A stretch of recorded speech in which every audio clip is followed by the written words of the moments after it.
Good morning, students. Myself, Varsha Vash from BIMT family.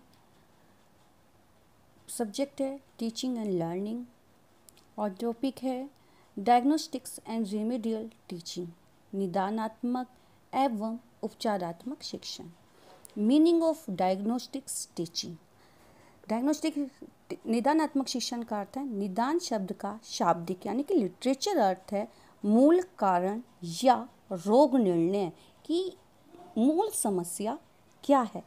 जिस प्रकार एक डॉक्टर रोगी के कुछ लक्षणों को देखकर उसके रोग का निदान करता है, ठीक उसी प्रकार एक शिक्षक छात्र के विषय को गति देता है और अधिगम संबंधित त्रुटियों को जानकर उनकी कठिनाइयों को दूर करने का उसका निदान करता है। अर्थात जब एक अध्यापक देखता है कि बालक का वाचन त्रुटिपूर्ण है, वह पढ़ने में अटकता है, वह गणित के प्रश्न नहीं कर पाता है या कोई भी और अन्य समस्या है जिसके कारण या वह को कठिनाई हो रही है कि वो ज्ञान क्यों नहीं प्राप्त कर पा रहा है, तो वह उन दोषों का पता लगाता है और उसके पश्चात वह निदान करता है उसकी समस्या का वह और विविध उपचारक विधियों की सहायता से बालक के पिछड़ेपन को दूर करता है। शिक्षक पहले निदानात्मक शिक्षण के द्वारा शिक्षार्थियों की कठिनाइयों का निदान करते हैं, उसके पश्चात उनके अपनी व्यक्तिगत कठिनाइयों से मुक्त करने के लिए उपचारात्मक शिक्षण का प्रयोग करते हैं। ठीक, अब है निदानात्मक शिक्षण के उद्देश्य है। AIIMS of diagnostics teaching. छात्र की पाठ विषय से संबंधित विशिष्ट घटना से अवगत होना कि बच्चे को जो पाठ से संबंधित जो प्रॉब्लम है, मतलब स्पेशल जो समस्या आ रही है वो क्या है, उससे टीचर को अवगत होना।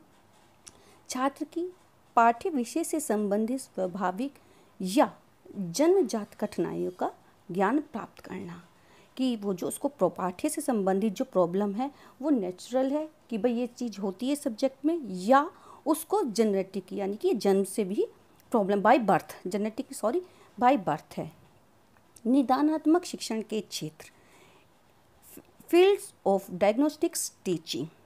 वाचन यानी कि बच्चा शब्दों एवं अक्षरों को पहचानना, विराम चिन्हों पर ध्यान न देना, उनके उच्चारण का ज्ञान करना। ठीक है। लेखन, उनके जो शब्द लिख रहा है उसके लेखों की बनावट कैसी है, उसके बैठने का तरीका क्या है, उच्चारण, ऐसी उसका उच्चारण जो बोलता करता है उसका उच्चारण सही है या नहीं, ऐसी अंगणित और व्याकरण है।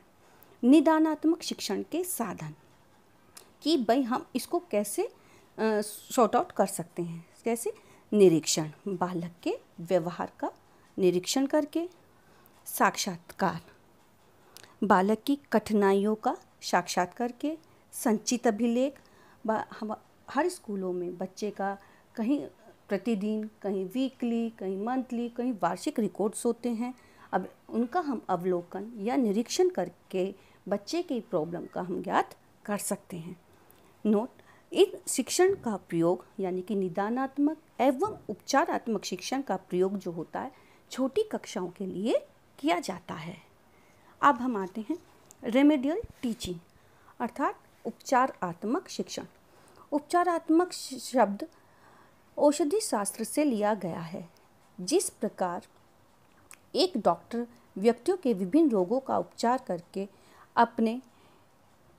उनको उत्तम स्वास्थ्य प्रदान करने का कार्य करते हैं, ठीक उसी प्रकार शिक्षक भी छात्रों की अधिगम संबंधी त्रुटियों को दूर करके उनको ज्ञान अर्जन करके उचित दिशा की ओर मोड़ने का प्रयास करते हैं। और मैं इसको और बताती, रोगों का उपचार डॉक्टर हमें केवल मेडिसिन ही नहीं देता, उसके साथ हमें और भी प्रिकॉशंस बताता है, जैसे हमारा रहन सहन, हमारा खान पान, ऐसी और कुछ माहौल, वातावरण, जो हमारा जो परिवेश है उसमें। ठीक उसी प्रकार एक शिक्षक भी हमारी उसी औपचारिक शिक्षा में भी जो छात्रों की कठिनाइयों का पता लगाकर उन्हें दूर करने का दोहरा प्रयास करता है, जिसे निषेधात्मक एवं निश्चयात्मक कहा जाता है। उपचारात्मक शिक्षण के उद्देश्य।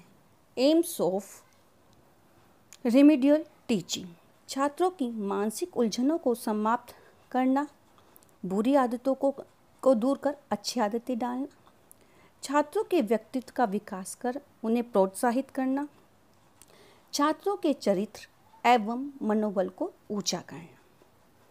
अब है शैक्षणिक उपचार की विधियाँ। ये विधियाँ कौन सी हैं कि भाई किस तरीके से बच्चे का निदान एवं उपचार किया जा सकता है समस्याओं का।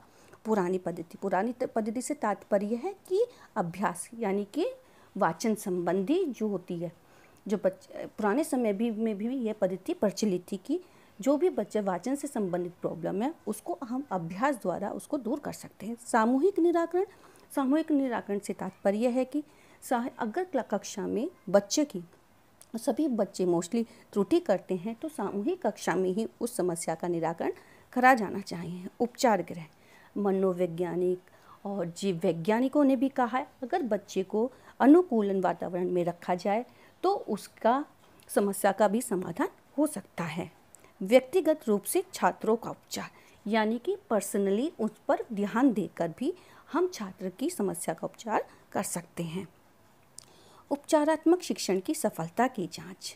भाई अब जब हम कर चुके हैं, विधियाँ भी अपना चुके हैं, हमारे एम्स भी डिसाइड हो गई हैं, तो अब ये कैसे होगा कि बालक के स्वयं अनुभव, बालक खुद अनुभव करने लगता है और समायोजन उसके एडजस्टमेंट पर, जहाँ पे भी उस जिस पर समस्या से वो ग्रसित था वो वहाँ पर एडजस्ट होने लगता है, यानी कि वो समस्या शॉर्ट आउट हो जाती है।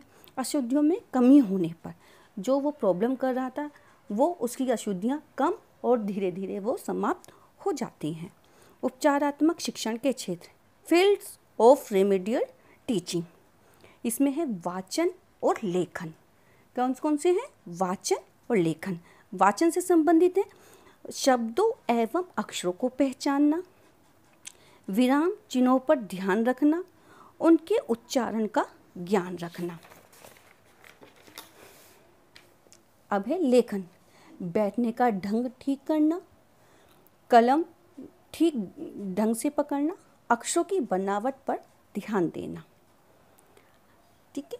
अब है निदानात्मक एवं उपचारात्मक शिक्षण के लाभ।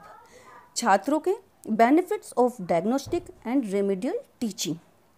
इसका मतलब इसको यूज़ करने के बाद क्या बेनिफिट्स होते हैं कि छात्रों का उचित अनुकूलन होता है, भविष्य में होने वाली त्रुटियों से छात्र बच जाते हैं, शिक्षण की प्रक्रिया प्रभावशाली हो जाती है, उनकी शक्ति को उचित दिशा में मोड़ देता है, छात्रों के सीखने संबंधी सभी कठिनाइयाँ दूर हो जाती हैं, छात्रों की दुर्बलता उनकी कठिनाइयों का पता लग जाता है, शिक्षक अपने व्यवहार में परिवर्तन कर लेते हैं, एक अच्छे समाज का निर्माण होता है। Thank you.